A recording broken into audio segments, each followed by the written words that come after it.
আজ আমি বাণিজ্য মেলায় যাচ্ছি, মানে শপিং করার অজুহাতে খাওয়া দাওয়া আর ঘুরে বেড়ানোর এক বিশাল পরিকল্পনা।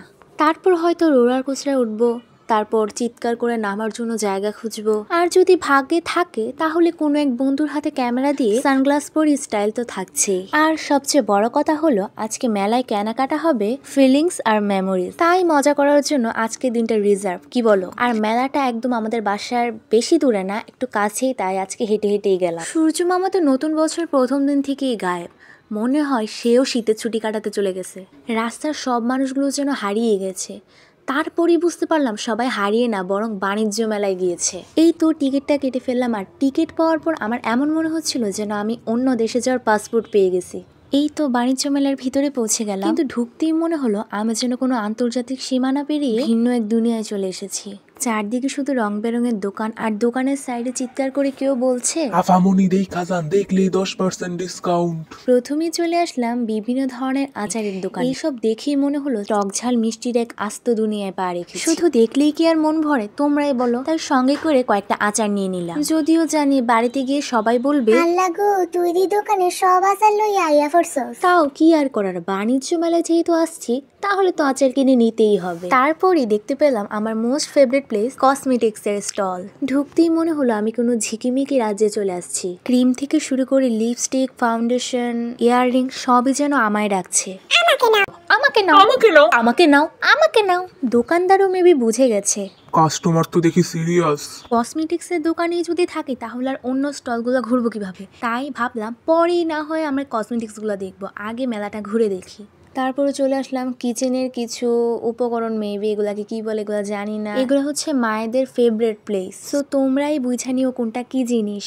পাশে দেখে অনেকগুলো কিউট কিউট বোতল, আর আমার কি একটা ভাগ্য, সবসময় আমার বোতল ভাঙবে। আমার বছরে যে কয়টা বোতল লাগে। তারপর আবারও ঘুরে ফিরে সেই কসমেটিক্সের দোকানে, যেন এটাই আমার আসল গন্তব্য। অন্য দোকানগুলো দেখে তেমন মন ভরে, কিন্তু সমস্যা হচ্ছে যেটা দেখে সেটাই ভাল লাগে, কোনটা যে নিব খালি একটার পর একটা ধরতেছি আর দেখতেছি কোনটা মানায়, কিন্তু একটাও ডিসাইড করতে পারতেছি। আর এই দোকানদারগুলো শুরু করছে, আপু আপনি এটা নেন, এটা তো আপনাকে একদম ফুলের মতো লাগবে, আপনাকে রানীর মতো লাগবে, আপনি খালি নেন আপা।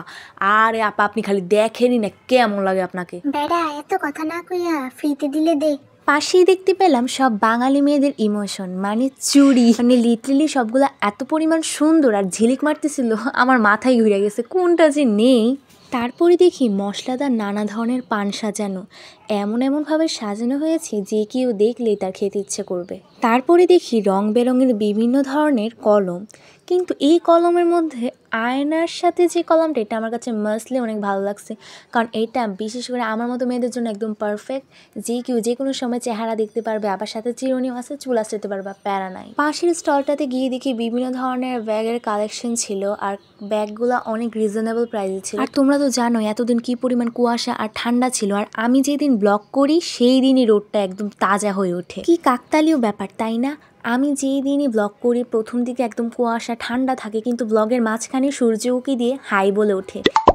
এরপর হাঁটতে হাঁটতে পাশেই দেখি কয়েকটা ডিজাইনিং ব্যাগ, যেগুলো বর্তমানে অ্যাভেলেবেল দেখা যায়, সবার হাতে হাতে এরকম ব্যাগ একটা থাকবেই। আমার বিভিন্ন ধরনের হবির মধ্যে মগ কালেকশন একটা বেস্ট হবি, কারণ এটা আমার ছোটোবেলা থেকে আমি মগ কালেকশন করে আসতেছি। আর এই মগগুলো ছিল অনেক কিউট আর অ্যাস্থেটিক, সো আমি কয়েকটা মগ কিনে নিয়েছিলাম। ওই যে বুড়ো বয়সে ভীমরতি বলে একটা কথা আছে না, পুতুল দেখলে আমি এখনো পাগল হয়ে যাই। এইসব কেনার জন্য এখনো আমার মামুনির কাছে কান্নাকাটি করার লাগে, বিশ্বাস হয় তোমাদের? তারপরে এই তো এখানে বিভিন্ন ধরনের সামগ্রী তোমরা তো দেখতেই পারতেছো। তারপর আমরা এই তো বাইরে চলে আসলাম। বাইরে এসে দেখি বিভিন্ন ধরনের টপ প্লাস আর্টিফিশিয়াল বিভিন্ন ধরনের ফ্লাওয়ার ছিল, আর এগুলো দূর থেকেই গ্লেস মারতেছিল, আর কাছে আরও অনেক অ্যাস্থেটিক লাগতেছিল। এই তো তোমরাও গোলাপ ফুলের ভালোবাসা নিয়ে নাও, যদিও এটা আসল না, নকল, হিহি। যতদূর দেখা যায় শুধু মানুষ আর মানুষ, কারণ প্রায় 4 বছর পর কুমিল্লায় বাণিজ্য মেলা হচ্ছে, তো সবার অনেক উত্তেজনা আর আগ্রহ আর কি। হাঁটতে হাঁটতেই দইয়ের দোকান সামনে পড়লো, আর আমি তো অলওয়েজ মিষ্টি লাভার, মানে মিষ্টান্ন সব কিছু আমি খাইতে পারবো, তাই 1 কাপ দই নিয়ে ফেললাম। পাশেই দেখি গ্রাম বাংলার ঐতিহ্য, মানে কুলা ডালা যেগুলো ছিল এগুলো অনেক সাজানো আর সুন্দর লাগছিল দেখতে।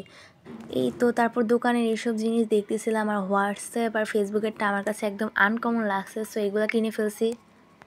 বললাম না, মেলায় আসলে আমার যেটা প্রবলেম হয়, যেটাই দেখি সেটাই ভাল লাগে, আর চয়েস করতে পারি না কোনটা নিব, তাই সবগুলাই নিয়ে ফেলি। এইটা মেবি কোনো ধরনের ডেজার্ট, কারণ মামাস চকলেট যেগুলো আছে এগুলো দিয়ে বানানো হয়েছিল, আর পপার্স চিপসগুলো দিয়ে বানানো হয়েছিল।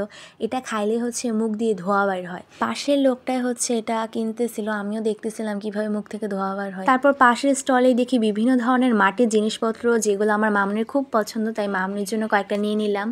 তারপর আবারও হাঁটতে হাঁটতে কসমেটিক্স দোকানের সাথে দেখা, তাই আবারও নিজেকে সামলাতে না পেরে আরও কয়েকটা আইটেমস কিনে নিলাম। তারপর দেখতে পেলাম বিভিন্ন ধরনের ডিজাইনিং ক্যানভাস, যেগুলার অনেক অ্যাস্থেটিক আর সুন্দর ছিল, কারণ বাসায় সাজানোর জন্য এগুলো একদম পারফেক্ট। তো এতক্ষণ ঘোরাঘুরি করার পর একদম খিদে লেগে গেছিলো, তাই একটা বিরিয়ানি অর্ডার করে নিলাম। দেন বিরিয়ানিটা খাচ্ছিলাম আর মজাই ছিল। সো গাইস, আমি বিরিয়ানি খেতে থাকি, সো তোমরা সাবস্ক্রাইব করো।